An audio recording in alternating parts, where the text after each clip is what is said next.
Hoy hablaremos de uno de los misterios más intrigantes de Planeta Encantado, el Mirlo Rojo, un capítulo que nos lleva hasta la luna y más allá. El Mirlo Rojo es el 12º episodio de la serie documental Planeta Encantado, dirigida y presentada por el escritor y periodista Juan José Benítez. En esta obra audiovisual nos adentramos en un enigma del siglo XX, los supuestos secretos ocultos tras la misión Apolo 11 y el primer alunizaje. Benítez plantea una teoría provocadora. Durante la misión Apolo 11 en 1969, Neil Armstrong y Buzz Aldrin habrían sido testigos de fenómenos inexplicables en la superficie lunar, como estructuras desconocidas o posibles naves extraterrestres. Estos sucesos, según el autor, fueron clasificados bajo el nombre de El Mirlo Rojo y encubiertos por la NASA. Con su característico tono pausado y reflexivo, Benítez combina imágenes documentales, recreaciones dramatizadas y reflexiones personales, creando una atmósfera envolvente. La cuidada producción visual y musical refuerza el misterio y nos invita a preguntarnos si conocemos toda la verdad sobre nuestra historia en la Luna. Como muchas obras de Juan José Benítez, El Mirlo Rojo ha generado opiniones divididas. Para sus seguidores es una pieza esencial que amplía la visión del fenómeno ovni y los secretos espaciales. Mientras tanto, los escépticos critican la falta de pruebas concluyentes y la interpretación subjetiva de los hechos. Más allá de la controversia, El Mirlo Rojo es una invitación a cuestionar lo que creemos saber. ¿Podrían los astronautas haber presenciado algo que desafía nuestra comprensión? ¿Qué misterios podría esconder aún la Luna? Si alguna vez te has hecho estas preguntas, este capítulo te hará mirar el cielo con otros ojos.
Aquí reposan los restos de un buen amigo, un alto militar norteamericano cuya identidad no debo revelar, al menos por el momento.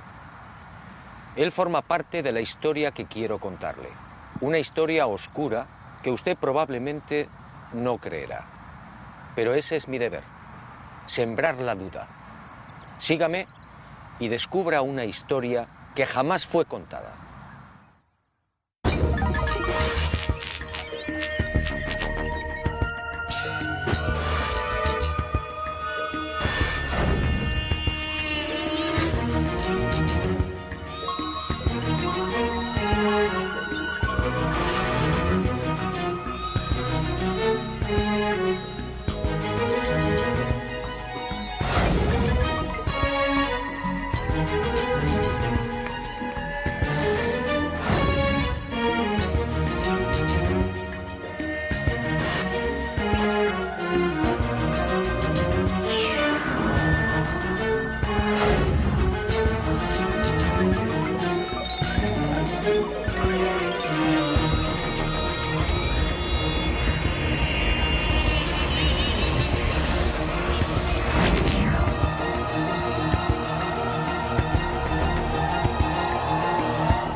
Siempre estuvo ahí.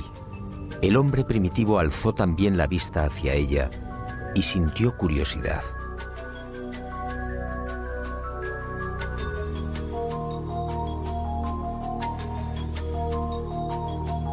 Después llegó el miedo y la luna fue adorada.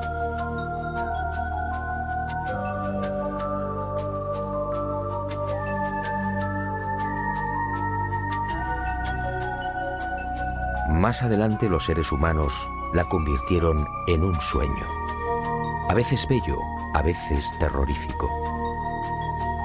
Y el satélite natural de la Tierra se convirtió en emblema de lo utópico, de lo inalcanzable.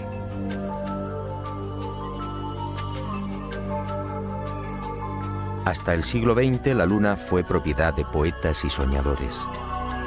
Algunos más audaces llegaron incluso a describirla. En el año 499 a.C., el filósofo griego Anaxágoras enseñaba que la Luna es un astro habitado, con infinidad de valles y montañas. Y otro tanto pensaba Demócrito, el creador de la teoría atómica, nacido también en el siglo V a.C. Pitágoras creía igualmente en una luna viva y habitada. Y su discípulo Filolao iría más allá, asegurando que nuestro satélite natural se hallaba habitado por seres 15 veces más grandes que los humanos. Y acertó al afirmar que el día lunar equivale a 15 días terrestres. Después llegaron los libros. Plutarco, en el siglo I de nuestra era, describe la luna como una segunda tierra. Y con los libros, los viajes. Fue hacia el año 160 después de Cristo cuando el griego Luciano de Samosata escribe el primer viaje a la luna.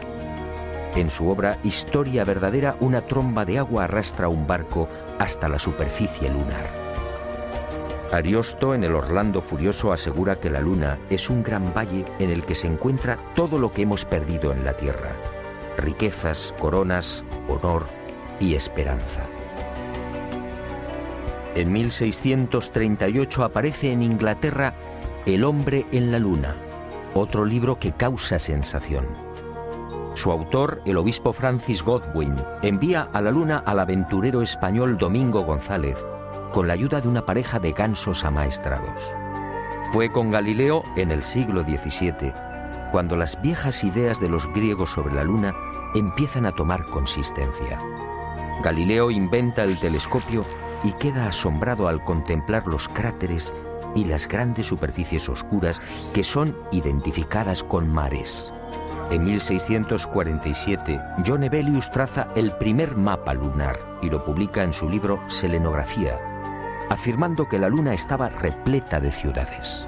Entusiasmado con estos descubrimientos, Cyrano de Bergerac publica en 1648 su célebre Viaje a la Luna, un libro asombroso en el que por primera vez se habla de cohetes. Cyrano describe 2 astronaves, una impulsada por la evaporización del rocío, la otra por un cohete de 3 fases. Sería este trabajo justamente el que serviría de inspiración a Julio Verne y a los padres de la astronáutica moderna. En 1671, Querubín de Orleans publica un segundo mapa lunar. El interés del público es tal que en 1865 se publican 6 libros sobre temas espaciales. El más conocido fue sin duda De la Tierra a la Luna, del genial Verne. Y en 1903, el ruso Tsiolkovsky proporciona las pautas que servirían de modelo a la cohetería del siglo XX.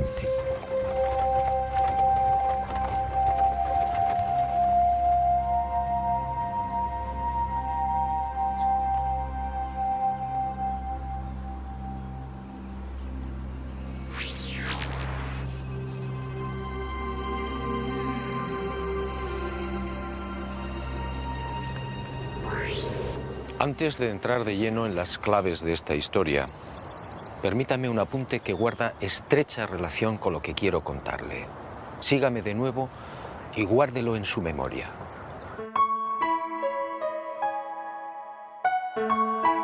Además de esas viejas y románticas ideas sobre la Luna y de la literatura más o menos fantástica sobre los viajes a nuestro enigmático satélite natural, la historia de la humanidad aparece igualmente repleta de otros no menos misteriosos fenómenos registrados en la superficie lunar.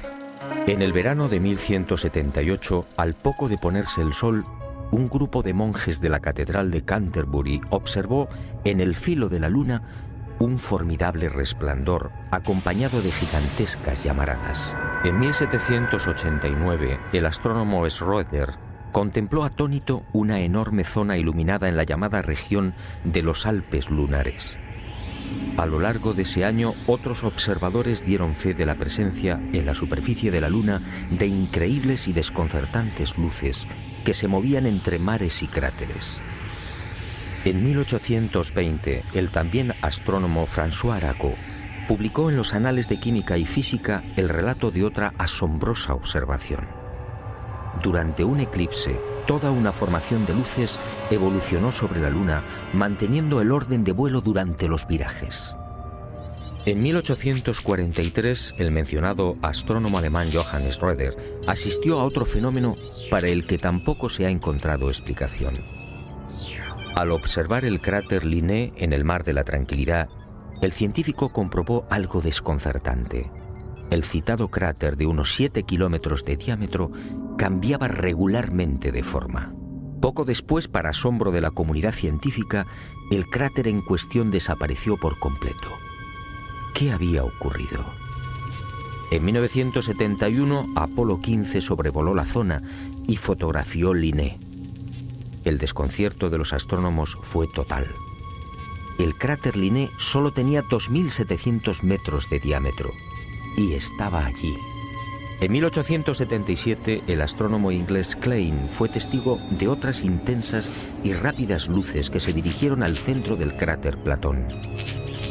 Una vez en la caldera, las luces se reunieron formando un triángulo. En 1950, el Dr. Wilkins era testigo de otro suceso aparentemente imposible. En el centro del cráter Aristarchus se encendió de pronto una gran luz, iluminando una amplia región lunar.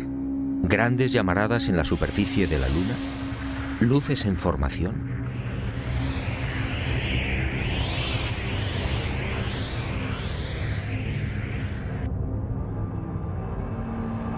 ¿Qué estaba pasando en la Luna?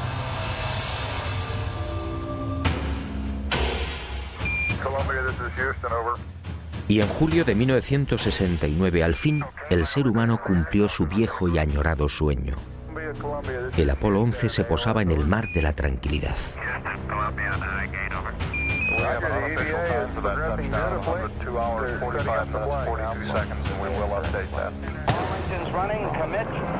Y el mundo vibró con aquellos primeros y tímidos pasos de Neil Armstrong.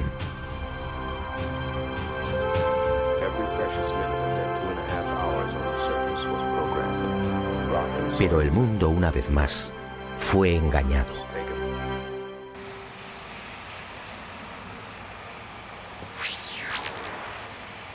Muchos de los que vivimos aquel histórico y emocionante momento nos hicimos la misma pregunta. ¿Por qué ese obsesivo interés por conquistar la Luna? Fue el alto militar norteamericano al que me he referido y al que desde ahora llamaré Mirlo Rojo, quien años más tarde respondería con una información que me dejó perplejo. Una información secreta que muy pocos conocen. Las nuevas generaciones no saben o no recuerdan.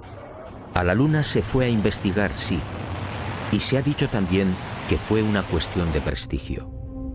Una especie de apuesta entre soviéticos y norteamericanos.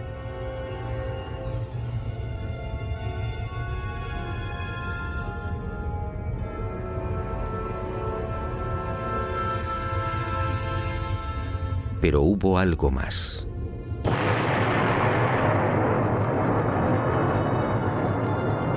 En los años 50, tras la amarga experiencia de la Segunda Guerra Mundial, soviéticos y aliados se embarcaron en una loca carrera de armamento. Aquel periodo fue conocido como Guerra Fría. una peligrosa etapa en la que llegaron a fabricarse 15.000 bombas nucleares y 9.000 misiles intercontinentales. Y de pronto soviéticos y occidentales experimentaron un brusco giro. De la noche a la mañana, sin aparente justificación, la URSS sorprendió al mundo, situando en órbita el primer satélite artificial, el Sputnik. Era el 4 de octubre de 1957. Y armas nucleares y misiles intercontinentales quedaron en segundo plano. ¿Por qué? Y la opinión pública, atónita, asistió a otra sucesión de acontecimientos no menos desconcertante. Estados Unidos se enganchó también a la incipiente carrera espacial, manteniendo en la sombra su obsesión armamentística. Pero los soviéticos mantuvieron la delantera. Mientras los norteamericanos fallaban una y otra vez en los lanzamientos, el 12 de septiembre de 1959, el Lunik 2 ruso conseguía el primer impacto en la Luna. Poco después, el Lunik 3 enviaba las primeras imágenes de la cara oculta. Y el mundo siguió preguntándose, ¿qué ocurría? ¿Por qué este obsesivo interés por conquistar el espacio y sobre todo la Luna? Pero soviéticos y norteamericanos siguieron guardando silencio sobre sus auténticos intereses. Los humillados norteamericanos recibirían el golpe de gracia el 12 de abril de 1961. Ese día el cosmonauta Yuri Gagarin se convirtió en el primer ser humano que orbitaba la Tierra. Y el mundo, en especial la nación norteamericana, fue sorprendido de nuevo. 44 días después de la hazaña de Gagarin, el presidente Kennedy compareció ante el Congreso, comprometiéndose a lavar el honor del país. En aquella oportunidad, un Kennedy firme y sereno asombró al mundo.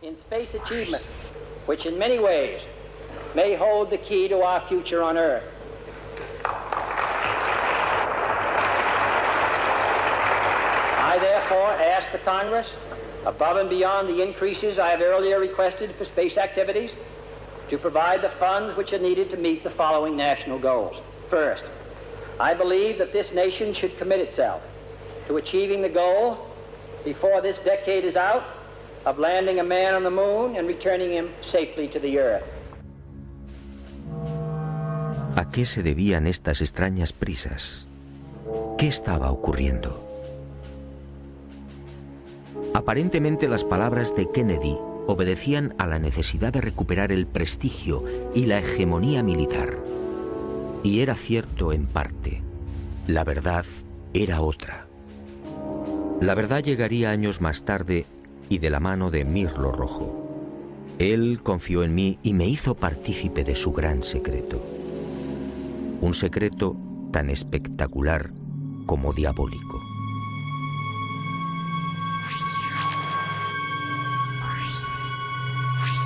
Soviéticos y aliados mintieron a la hora de justificar aquella loca carrera espacial. Todo empezó en la década de los años 40. En esas fechas, las intensas oleadas ovni registradas en el mundo pusieron en máxima alerta a los militares soviéticos y aliados. Para ellos estaba claro. Aquellos objetos pertenecían a civilizaciones no humanas, civilizaciones muy avanzadas. El mundo nunca lo supo. Aquellos miles de avistamientos fueron la gran razón que impulsó a los militares al referido y brusco giro en la carrera armamentística. Y concibieron la necesidad de fortalecer los sistemas defensivos, concediendo absoluta prioridad al espacio. Los militares no eran ajenos a los extraños fenómenos luminosos que se registraban en la Luna y que venían reportando los astrónomos. Y desde los años 50, tanto Estados Unidos como la antigua URSS redactaron planes concretos para pisar el satélite natural y establecer bases que, según ellos, pudieran controlar y contrarrestar la presencia de estas astronaves no humanas. Horizon fue uno de estos proyectos diseñado en secreto por el Pentágono. Ni siquiera Kennedy tuvo conocimiento del gran plan.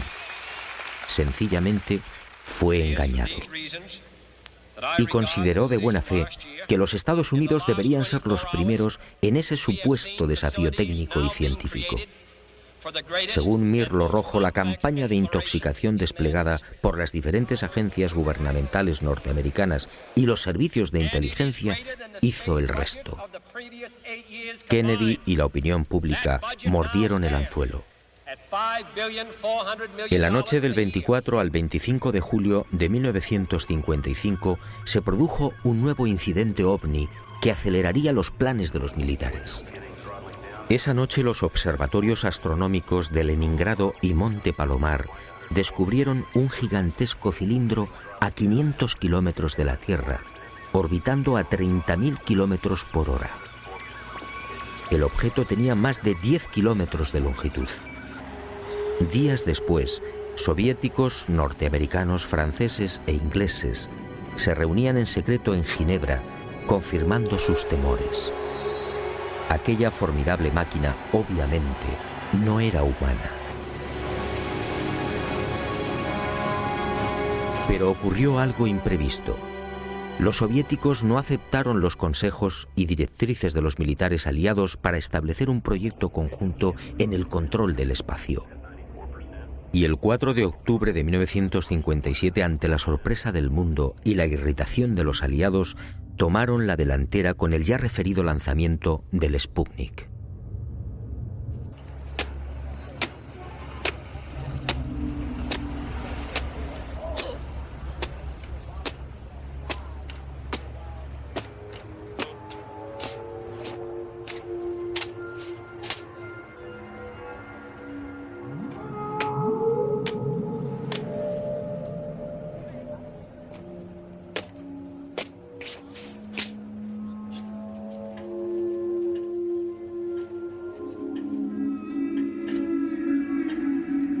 Y durante una década, entre 1957 y 1968, los militares norteamericanos y soviéticos fueron confirmando lo que ya sabían o imaginaban, y mucho más. En ese periodo fueron lanzadas más de 20 sondas automáticas que se estrellaron en la Luna o alunizaron suavemente.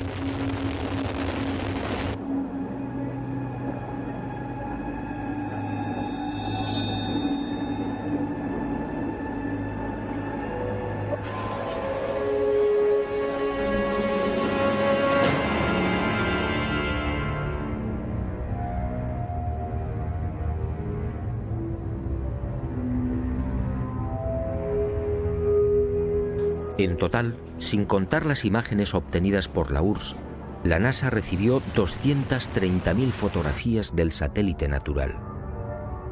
La Luna fue fotografiada en su totalidad y a muy diferentes alturas. Pero los militares que controlaban y controlan la Agencia Espacial Norteamericana no dieron a conocer muchas de esas imágenes. ¿Por qué? ¿Qué mostraban?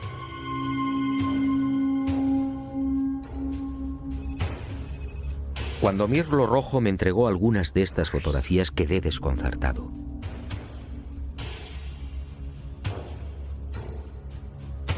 Se trataba de imágenes altamente confidenciales, jamás divulgadas.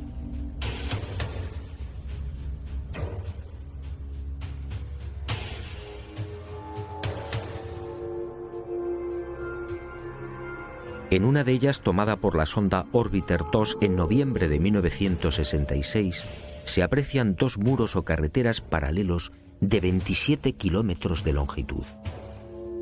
Cada una de estas construcciones totalmente artificiales tiene una anchura aproximada de 450 metros. En el muro o carretera de la derecha se aprecia incluso un curioso detalle.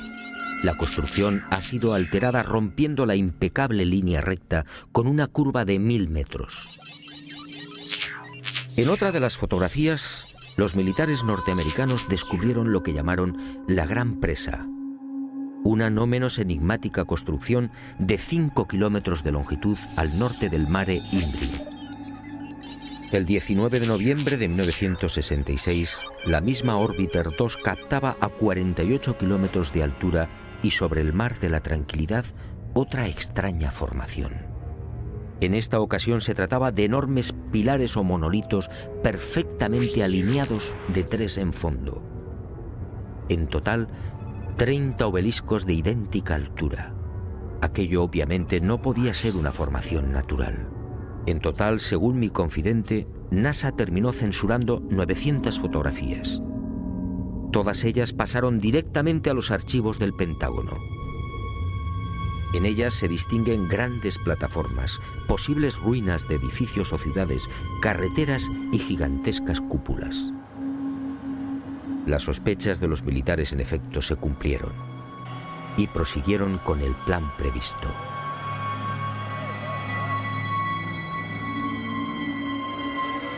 Civilinamente, los servicios de inteligencia militar norteamericanos se cubrieron las espaldas en previsión de una hipotética fuga de información. Para ello, utilizando a NASA como pantalla, propiciaron la redacción de un informe que los eximiera moral y jurídicamente de cualquier responsabilidad en caso de ocultamiento.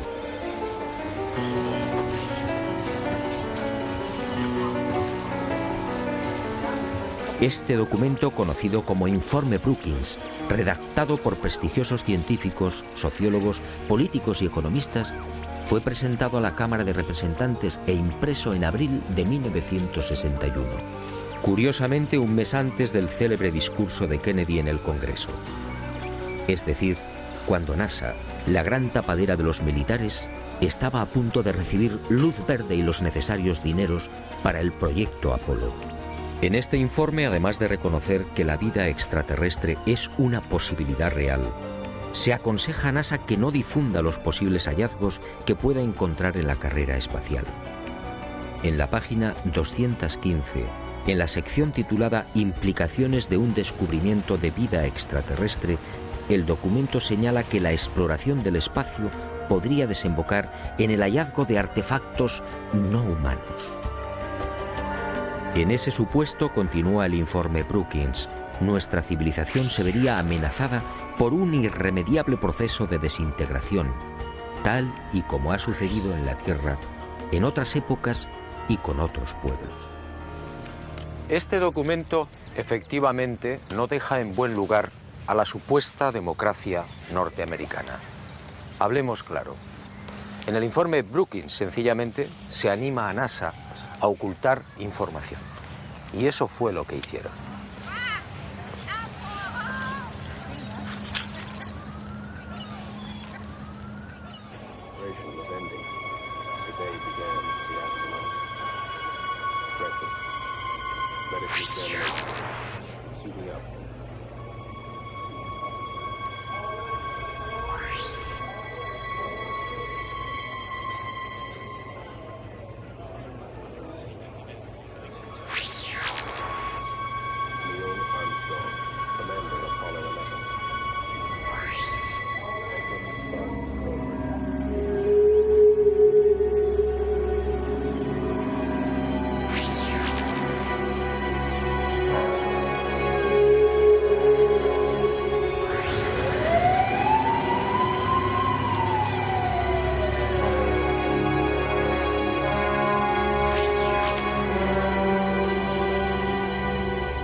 En el viaje de ida hacia la Luna, el Apolo 11 vivió una primera experiencia que también fue silenciada.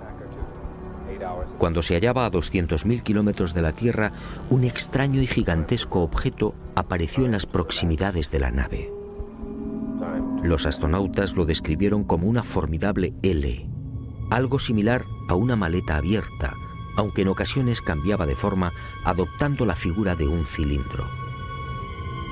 La noticia se filtró a la prensa, pero NASA, fiel a su consigna de ocultamiento, zanjó el asunto con una explicación tan absurda como insostenible.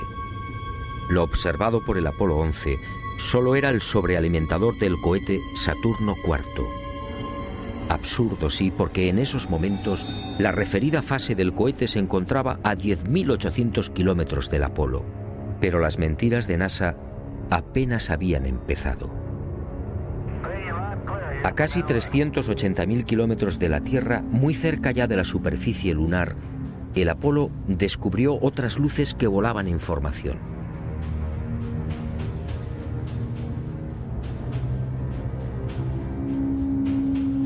Según Mirlo Rojo, aquellas luces parecían esperar al Apolo 11.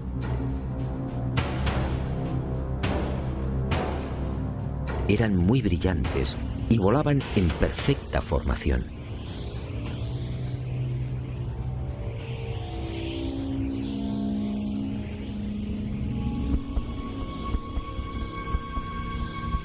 Poco después se alejaron a gran velocidad, desapareciendo hacia la superficie de la Luna. Los astronautas tenían razón. Aquello parecía un recibimiento. Pero lo más espectacular estaba por llegar.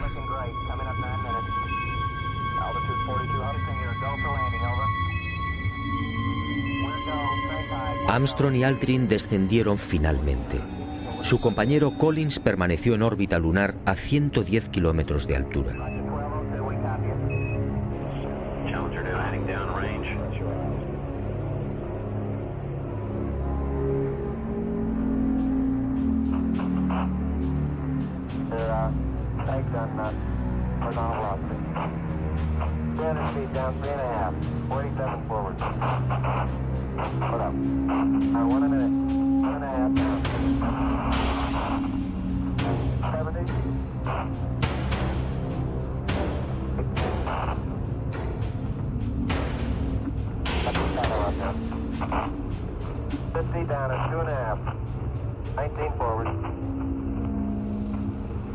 Altitude, velocity, light. 3.5 down, 220 feet. 15 forward. 11 forward, come down nicely, 200 feet. 4.5 down, 5.5 down. 660, 6.5 down, 5.5 down. 9 forward. Good. 620 feet. 100 feet, 3.5 down, 9 forward. 5%. 75. 75 feet. That's looking good, down a half. 6 forward. Challenger now heading down range.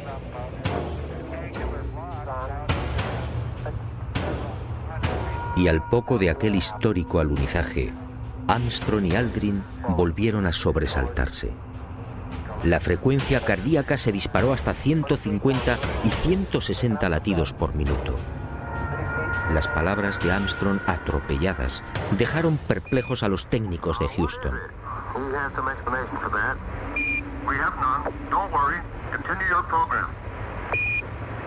Oh boy, it's really something simply fantastic here. You could never imagine this.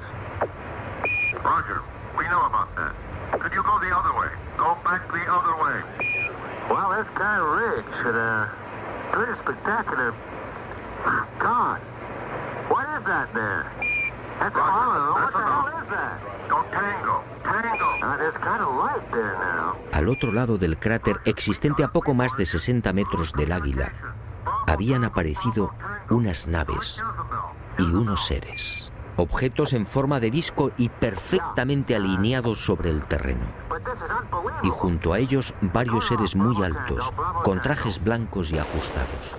Cuando los astronautas, obedeciendo las insistentes órdenes de Houston, trataron de filmar, objetos y seres desaparecieron.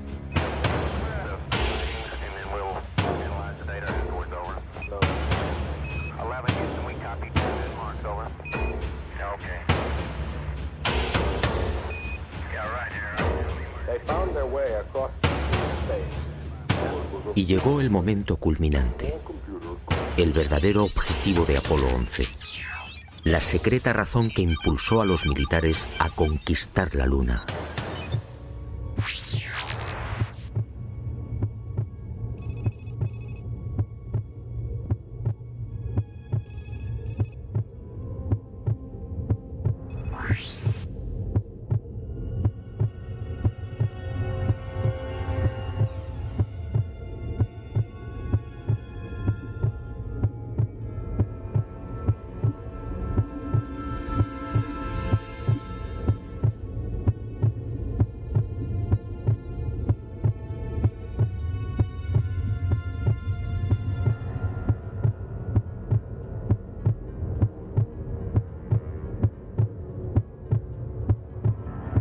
Esta fue la verdad, la única y secreta verdad. Aquel 21 de julio de 1969, Armstrong y Aldrin se alejaron escasos metros del módulo, filmando esta increíble construcción. Esta película de 14 minutos jamás fue difundida por NASA.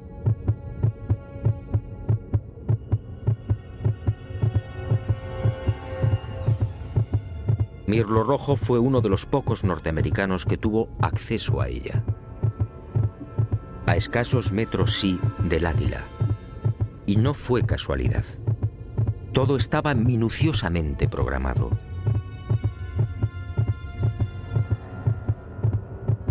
Estas misteriosas ruinas, como otras igualmente filmadas por los restantes Apolos, habían sido fotografiadas con anterioridad por las diferentes sondas automáticas. Una de ellas, la Surveyor 5, lanzada el 8 de septiembre de 1967, fue decisiva. Alunizó en el Mar de la Tranquilidad, muy cerca de esta construcción, enviando 19.000 fotografías.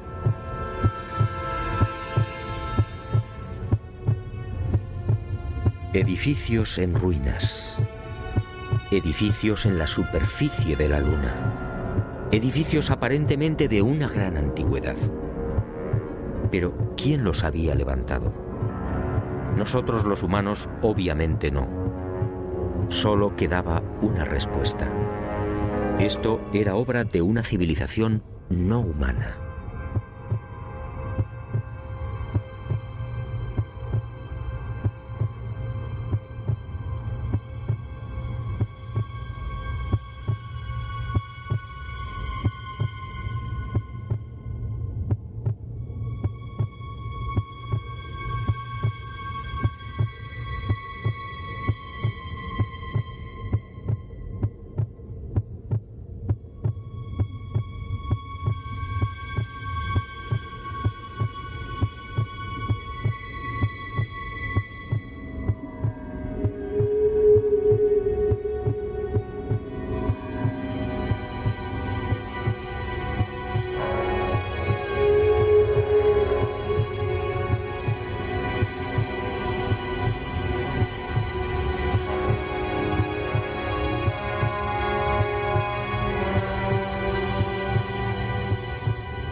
Los militares habían satisfecho la primera parte de su diabólico plan. Ahora quedaba la segunda.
Según mi confidente, los astronautas procedieron a lo programado. Recogieron muestras de los muros, tomaron medidas y se retiraron.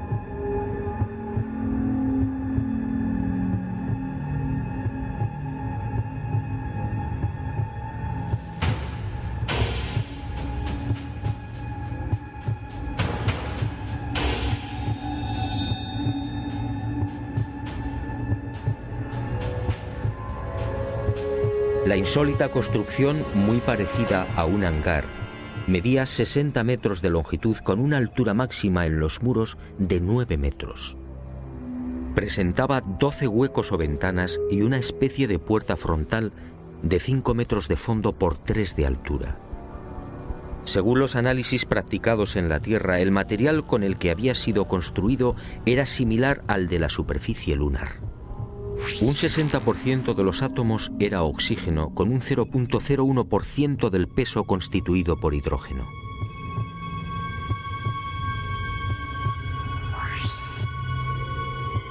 Las paredes se hallaban muy erosionadas. Esta circunstancia, dado que en la Luna no existe prácticamente atmósfera, hizo pensar a los militares que el edificio en cuestión podía tener varios miles de años.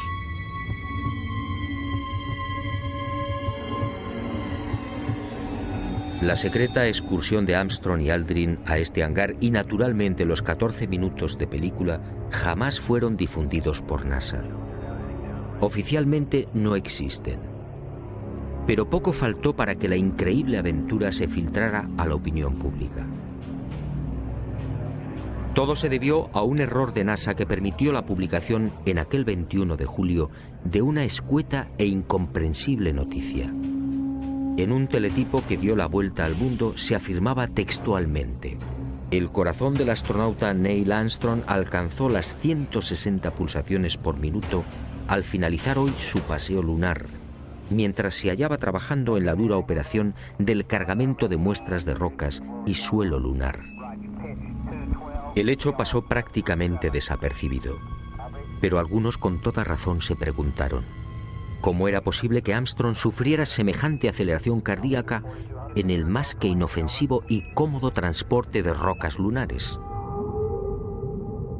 En el delicado descenso del Águila, la frecuencia cardíaca de Armstrong llegó a 156 pulsaciones por minuto. Ahí sí estaba justificada la fuerte alteración del astronauta. En la carga de rocas, en cambio, no tenía sentido. Armstrong, de 39 años de edad, había llevado a cabo 78 misiones de combate en Corea. Había volado más de 200 modelos de aviones y tenía fama por su extraordinaria frialdad y nervios de acero. ¿Por qué iba a experimentar hasta 160 pulsaciones en la recogida de muestras lunares? La absurda noticia divulgada por Charles Berry, médico de los astronautas, no tuvo en cuenta además otro pequeño gran detalle que invalidó la forzada explicación oficial. Durante las 3 horas que duró el paseo lunar, Armstrong y Aldrin recogieron un total de 25 kilos de rocas. Dado que en la superficie de la Luna existe una gravedad 6 veces menor que la de la Tierra, el peso real de las rocas fue de 4 kilos. 4 kilos repartidos entre 2 astronautas y en diferentes momentos de la excursión lunar. La versión de NASA efectivamente no era creíble.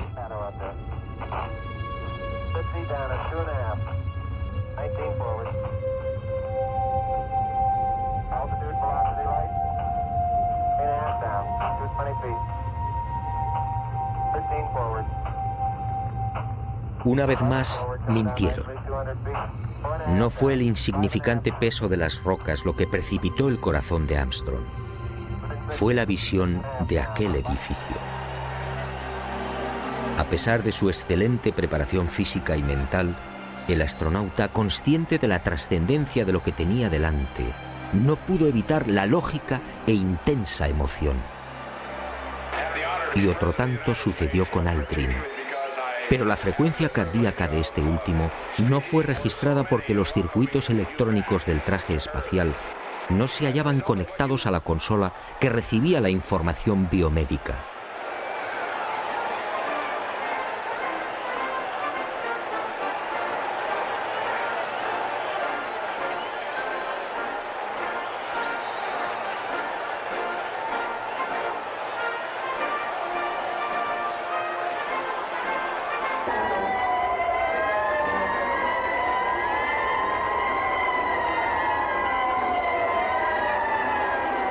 Los hombres del planeta Tierra posaron aquí su pie por primera vez.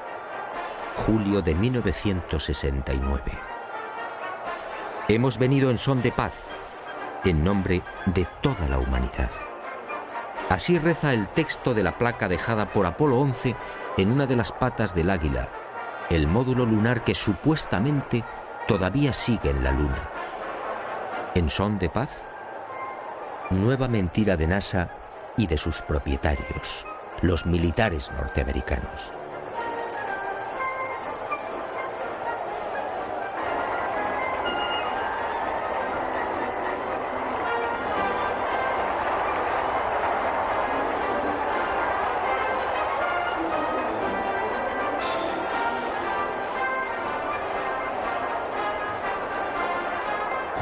Mirlo Rojo fue contundente.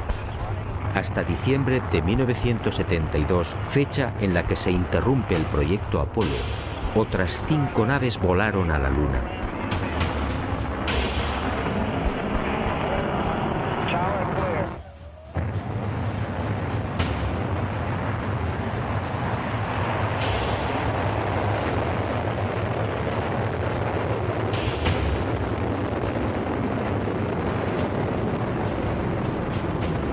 Y volvieron a filmar construcciones. Después, esas edificaciones fueron bombardeadas y destruidas. Y existe la fundada sospecha de que Estados Unidos utilizó armas tácticas nucleares contaminando la Luna.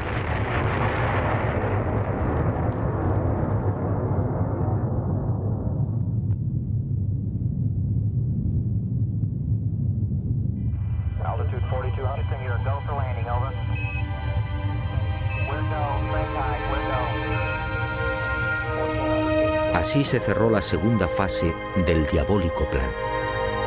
Los militares norteamericanos no lo consintieron. Esas estructuras podían provocar el caos en la Tierra. Eso dijeron.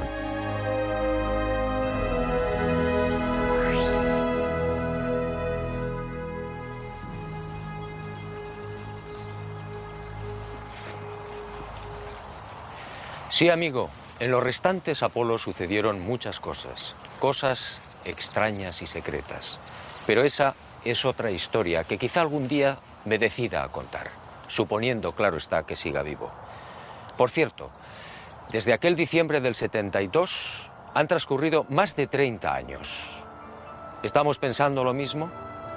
¿Por qué nunca se volvió a la Luna?